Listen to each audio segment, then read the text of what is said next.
Today I'll be discussing the top 10 tropes in all of fiction according to you. Earlier this week, I posted a question box on my Instagram memes for writers asking what are your favorite tropes in fiction, and the results were really interesting. To be honest, I do not agree with all the tropes in this list, but that's why I'm making this video, to discuss them. And right now, before you get any bias from the list ahead, let me know what your favorite trope is. Personally, I'm a huge fan of dystopian and the unreliable narrator, which both do not make an appearance on this list, so we're off to a great start. But rather than going into a rant about that, why don't I talk about what tropes did make this list? The 10th best trope, according to you all, is a tie between the quest trope and the redemption trope. I personally think these are both great tropes, and I don't have any problem with them being on this list. I mean, who doesn't like a good old fantasy quest? Sure, the whole story structure of go out to find this, do this can be a little repetitive, but it works. As for the redemption trope, I do admit that sometimes it feels forced, but when you do get a good redemption story with really good character development, it's incredible. As a Star Wars fan myself, how could I not like the redemption trope? However, I will say in my opinion, I think in order for this trope to work, there has to be a line. By that I mean there has to be a point where a character can no longer be redeemed. Ninth on this list is the second chance dating trope. I guess in some ways this trope is similar to redemption, but it's really focused on dating. I'm gonna be really honest going forward, a lot of these tropes are romance tropes.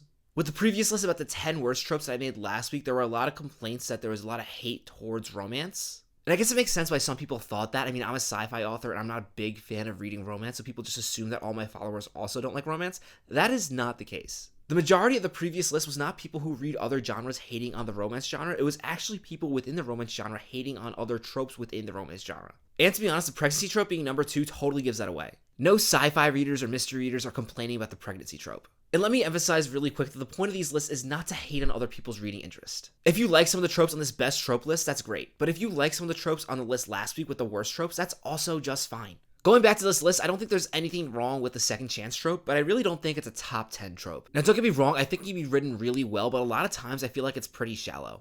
And honestly, I feel like when a lot of writers write this trope, they don't want to upset the readers, so they end up making the thing the character originally did to lose their first chance be not so bad, which kind of takes away the whole point of it.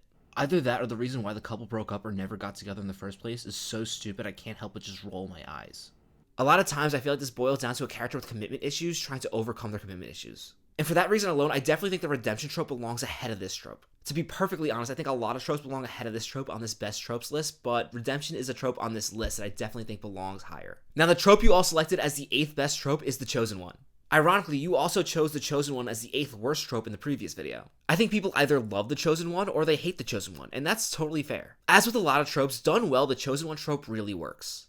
I mean, just think about it. Harry Potter, Percy Jackson, and Star Wars all feature the chosen one trope. Star Wars actually features multiple chosen ones, with some being a lot better than others. And I'm sorry, I know there's a lot of Rey hate in the previous video, but she's the perfect example of the chosen one done very poorly. I think the reason why readers are so decisive on the chosen one trope is everyone's read a chosen one story, and some of them are a lot better than others. And while I don't think it's quite fair to say a trope is bad just because a lot of people write it poorly, so many people have written a bad chosen one story that I understand why it was on the previous list and I agree with it. Now, while I do believe it belongs on the worst trope list, I also think it belongs on the best trope list somehow because it's also a part of some of the best stories we have. Does that logic conflict with itself? Yes. Do I care? Not really. Moving on, the 7th best trope on this list, according to you, is Slowburn Romance. Again, I'm personally not a huge romance reader, but I actually kind of like this trope. I think it actually pairs really well with subplots in sci-fi, fantasy, and other genres. Enough so where even though I'm not a romance reader, I think this trope belongs higher. The 6th best trope in fiction, according to you, is fake dating. No, just no. How is that the 6th best trope? Are you kidding me? Honestly, I think it's an absolute travesty that fake dating was not on the worst trope list. First of all, I understand that not all fiction has to be realistic, but the fake dating trope is absolutely ridiculous. Now, like all tropes, while I guess it can be enjoyable if done really well, I feel like a lot of times stories that use this trope are just completely gimmicky. Unlike other tropes I feel like can really complement a good story, I feel like the fake dating trope is forced at the center of a story and then a story is built around it. I personally think this trope is fine for fanfiction, but when you try to force an entire story around it, it's just...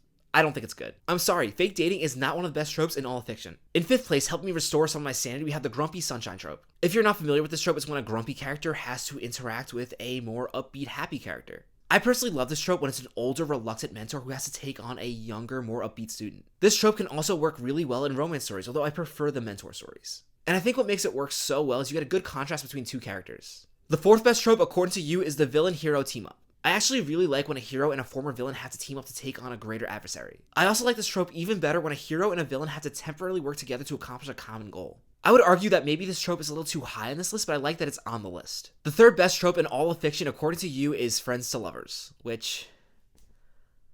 yeah, I'm sorry, I feel like friends to lovers is not a top 3 trope in all of fiction. And look, I get that romance is a very popular genre, but being honest, I don't even know if friends to lovers is a top 3 trope in the romance genre. I've personally never gotten thrilled over the idea that a book might have a friends to lovers romance arc in it. Now, the friends to lovers trope was also featured in my worst tropes list, and while I don't think it's that bad of a trope, I just don't think it's that extraordinary of a trope that it belongs top 3. And I will say, this trope when coupled with the Slowburn Romance trope does work pretty well. However, I would say that Slowburn deserves more of the credit. I'm not saying that Slowburn belongs at 3, but I am saying that I would be happier with Slowburn at 3 than friends to lovers. No hate if you like friends to lovers, obviously a lot of you do like friends to lovers, it's just not top 3. The second best trope, according to you, is enemies to lovers. Now, while I don't think enemies to lovers is the second best trope in all of fiction, I do think it belongs pretty high in this list. I mean, just take a look at how many books enemies to lovers sells. Readers who do love this trope go absolutely feral for it. Now, enemies to lovers was also featured on the worst tropes list, and that actually makes a lot of sense because when a trope gets really popular, you end up getting a lot of bad versions of it. There are honestly a lot of authors out there who don't really understand this trope and just try to include it into a book to try to get more sales.